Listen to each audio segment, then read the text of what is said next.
Ernest Rutherford was a chemist and physicist born in New Zealand in the late 1800s.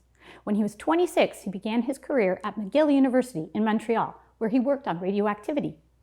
10 years later, he pursued his research in England, where he proposed a new atomic model.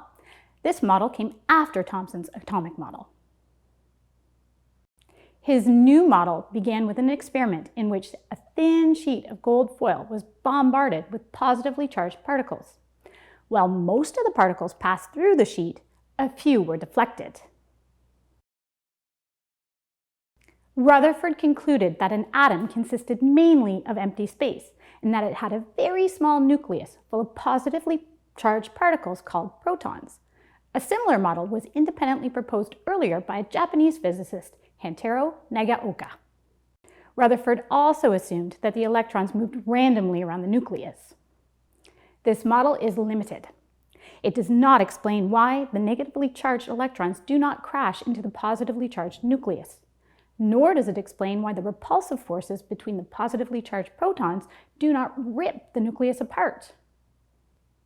In 1913, one of Rutherford's students, a Danish physicist, Niels Bohr, improved Rutherford's model by adding details about the electrons. Bohr proposed that electrons circulate on orbits, called electron shells, defined by a specific energy level.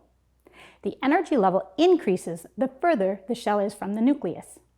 An electron that absorbs energy moves from a lower level to a higher level. An electron that releases energy moves from a higher level to a lower level. When the electron returns to a lower level, it releases energy by emitting light. The colors of the light vary based on the initial and final energy levels. Each element of the periodic table has its own spectrum of light. In summary, here are the main characteristics of the Rutherford-Bohr model.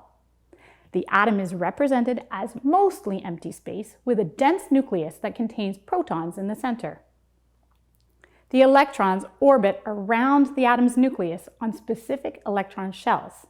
There can be more than one electron per electron shell. The number of electrons and protons in a neutral atom is always the same.